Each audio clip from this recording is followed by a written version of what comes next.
George Meade hears firing. He sends his engineer officer, General Governor Warren, and that's his name, not his title, and his statue, well, yeah, it's up on the other side of that slope. You have to check it out. General Warren is an engineer. He's married. He was on his honeymoon, actually, in Baltimore, and he left his wife behind, and he's out here wants to fight. So he sees there's nobody on this hill. So he has to find at least 2 brigades to violate orders and come on this hill. He has no command authority. Yes, he's a general, but he's a staff officer. He does not command a unit. And so based off of his reputation, he has to convince people to come and fight. If it's Dan Sickles, people say, no, I know, sir, I can't violate his orders. But because he has a great reputation,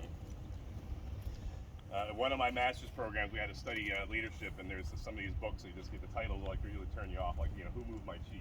Right? Another one is Everything I Needed to Learn, I Learned in Kindergarten. Anyone read that one? It's a good one, actually. First, it's like, here I am, Army major, combat veteran, like, how insulting, And I read it, it's like, oh, yeah, get along well with others, share your things with people, be kind. I'm like, wow, this is pretty profound, basic stuff.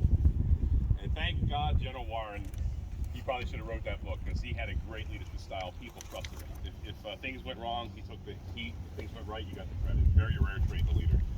He runs into Strong Vincent. That's a great first name for a guy, huh? Strong Vincent. He's from Erie, PA. Anyone from that part of the state probably recognize that name. The high school's named after him. And General Warren is like, I need you to, violate your orders and go to the hill here. And he does it, no problem. And in fact, alongside General Warren is a guy called Lieutenant Roebling, a German immigrant. Who's Roebling? Please. Still a rope guy? Yes. Oh. And access in architecture. Brooklyn Bridge? Brooklyn Bridge, Golden Gate. Thank you. He's a lieutenant, so this is before his glory days. They think they see something in the distance before they realize how real the threat is. And so there's a battery of guns under Lieutenant Smith on the rocks. You can see them by the big tree. And Lieutenant Roebling rides down to Lieutenant Smith and says, hey, the general would like to fire a volley into those woods in the distance. That's where those cars are. And sure enough, the cannonballs go in there, and all these Confederates come running out. They're like, oh, crap. We're outflanked, and we have nobody on the hill. It's very desperate. It's all about 15 minutes here and there.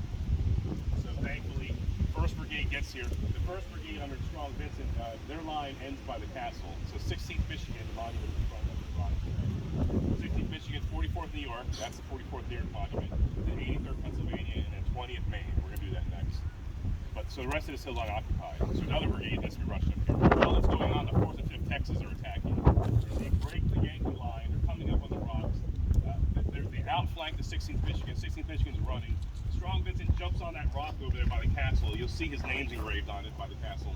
And he rallies the troops, but he's shot and he's going to lose his life. You know what he said just an hour before? I could think of no better way to die than die defending Pennsylvania. Wow. And he did. And quite a sacrifice. They rally. The Texans attack again, drive the Yankees back. All hope is lost until a New York unit under Patrick O'Rourke, 142nd New York. And his monument is behind those people there. I'm pointing exactly, I want you to check it out when I break you guys free.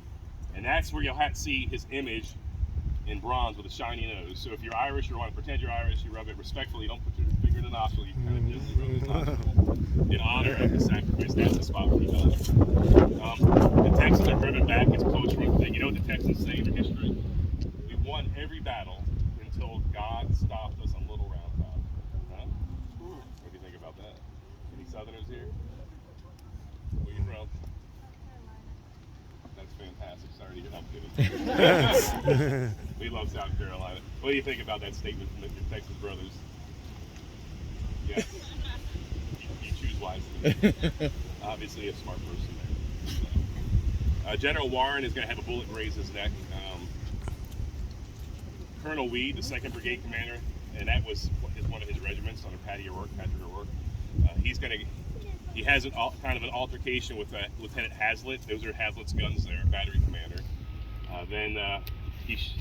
Colonel Weed is shot through the body, falls to the ground, and I guess he wants to make things right with Hazlitt before he dies. But hey, call Hazlitt over, we need to talk to him. And the captain comes running over when he sees his colonel fall and goes, who quotes from Shakespeare when you die? Probably not me. The captain runs over when he falls to the ground and goes, I hope it's not mortal, sir. And you know what he says? I'm as dead as that man Caesar. Hazlitt comes running over. Weed whispers in his ear before he dies, and then Hazlitt stands up. He's shot and falls dead on top of him. That's how this is not an easy fight. The Texans are tenacious, they're tough. Our General Hood. So that's that.